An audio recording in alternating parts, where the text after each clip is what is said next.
Movie की शुरुआत में हम एक गांव का सीन देखते हैं। वहां हमें एक औरत दिखाई देती है। उसकी डिलीवरी होने वाली थी, लेकिन उसे एक बेटी हो जाती है।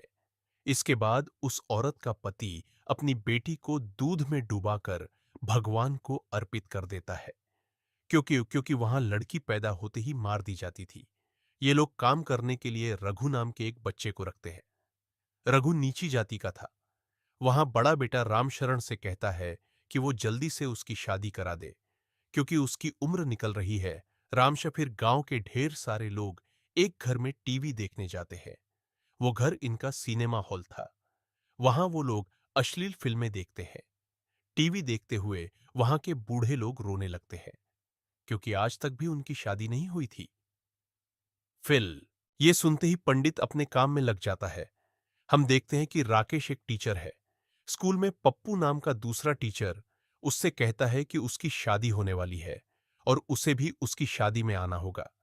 यह सुनकर राकेश को काफी जलन होती है और वो घुस लेकिन वो दुल्हन लड़की नहीं, बल्कि एक लड़का होता है। वहां लोग पैसों के लिए लड़के को लड़की बनाकर शादी करवा देते हैं और बाद में पैसे लेकर भाग जाते थे। और इसी तरह ये लोग भी भाग जाते हैं। एक दिन पंडित किसी काम की वजह से तो उसे किसी लड़की के गुनगुनाने की आवाज सुनाई देती है। पंडित जाकर देखता है तो वहां एक सुंदर सी लड़की होती है। पंडित को देखते ही वो लड़की अपने घर भाग जाती है। पंडित भी पीछा करते हुए उसके घर पहुंच जाता है। वह तो वो उसकी बेटी को भेड़ियों के जैसे नोच कर खा जाते, इसलिए वो गांव से दूर इस जंगल में रहता है। फिर पंडित उसे अपनी बेटी की शादी रामशरण के घर में करने के लिए कहता है। साथ ही वो उसे 1 लाख रुपए देने की भी बात कहता है। येसु वो अपनी बेटी की शादी राकेश से नहीं, बल्कि सूरज के साथ करेगा, क्योंकि सूरज देखने में एक संस्कारी लड़का लगता है। ये सुनकर रामशरण जाने लगता है, लेकिन रास्ते में वो सोचता है कि कलिकी की शादी सूरज से ही करने में भलाई है, क्योंकि सूरज उसकी और कलिकी की शादी अपने पांचों बेटों के साथ कर देता है। इसके बाद ये लोग कलकी को लेकर घर आते हैं। घर आकर राकेश बोलता है कि कलकी के साथ सुहाग रात सबसे पहले वो मनाएगा, क्योंकि वो पांचों में सबसे बड़ा भाई है। ये सुनकर रामशरण कहता है, तुम्हारी मां के गुजर जाने के बाद मैंने जिंदगी कैसे काटी, ये सिर्फ मैं ही जानता हूं। इसलिए कलकी के पास सबसे पहले मैं जाऊंगा। इसके बाद रामशरण कलकी के पास जाता है और उसके साथ सुहाग रात मनाता है। लेकिन अगली सुबह कलकी को मालूम, पांचों भाई कलकी को सिर्फ अपनी हवस मिटाने के लिए इस्तेमाल कर रहे थे। फिर जब सबसे छोटे बेटे सूरज की बारी आती है तो वो कलकी के पास जाता है। लेकिन उस दिन कलक्की की तबीयत ठीक नहीं थी, तो वो उसके साथ जबरदस्ती नहीं करता है और वो सिर्फ सूरज काम में कलक्की की हेल्प भी करता है, जिसके बाद दोनों एक दूसरे से प्यार करने लगते हैं।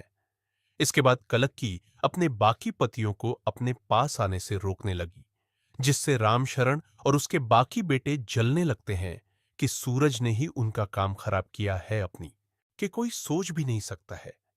एक दिन चारों भाई मिलकर सूरज को मार देते हैं, जिसके बाद कलकी बिल्कुल अकेली हो जाती है। इसके बाद रामशरण समेत बाकी भाई कलकी के साथ दिन में कई बार जबरदस्ती करते, लेकिन कलकी चाहकर भी कुछ नहीं कर पाती। फिर यहां रामशरण प्रताप को और 1 लाख रुपए देता है, क्योंकि वो भी बिना बताए कलक्की के साथ सो रहा था।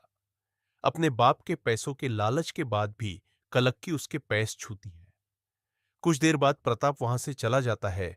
भले ही प्रताप अपनी बेटी को इन भर राकेश और बाकी भाई कलक्की को बहुत मारते हैं। वो कहते हैं कि तुम्हारी वजह से तुम्हारा बाप यहां आया और हमें उसे 1 लाख रुपए देने पड़े। मार खाने के बाद कलक्की रघु से कहती है कि वो यहां से आजाद होने में उसकी हेल्प करे। अगले ही दी और फिर रघु को वही मार डालते हैं। इसके बाद वो कल्कि को घर ले जाते हैं और उसे गाय वाले घर में बांध देते हैं। इधर जब रघु के घर वालों को यह मालूम होता है कि रामशरण और उसके बेटों ने ही रघु को मारा है, तो वो बदला लेने के लिए वहां आते हैं। फिर वो अपने बिरादरी के लोगों में जाता है और उन्हें भड़काते हुए कहता है कि बड़े लोगों ने उनके बच्चे को मार डाला। फिर ऐसे ही कुछ दिन बीत जाते हैं। कल्कि प्रेग्नेंट हो जाती है। इसके बाद रामशरण वापस उसे अपने घर में रख लेता है। ले तो वो अफवाह फैला देता है कि बच्चे का बाप रघु का भाई है, क्योंकि वो कल्कि को अपने पास रखना चाहता था। इसके बाद ये लोग कल्कि को लेने के लिए रामशरण के घर में जाते हैं, लेकिन गुस्से में आकर रामशरण और उसके बेटे उन पर फायरिंग करने राकेश और बाकी के भाई उनका पीछा करने लगते हैं। पीछा करते हुए वह उनके गांव में पहुंच जाते हैं। तभी रघु का चाचा अपने सारे लोगों को लेकर उन पर हमला कर देता है और सबको मार देता है। इस बात से रामचरण को बहुत गुस्सा आता है और वह गुस्से में कल्कि को मनहूस कहता है। फिर वो जैसे ही कल्कि को जलाने वाला होता है, तभी उनका नया नौकर चाकू लेकर रामशरण को मार देता है। वहीं गांव के बाकी लोग भी एक दूसरे के साथ लड़ते हुए मारे जाते हैं। फिर कुछ दिनों बाद कल्कि को एक बेटी होती है, लेकिन कल्कि दुखी होने के बजाय बहुत खुश होती है। इस मूवी में इंसानों की हैवानियत को दिखाया गया है, जो बेटी होने पर उन्हें मार देते हैं।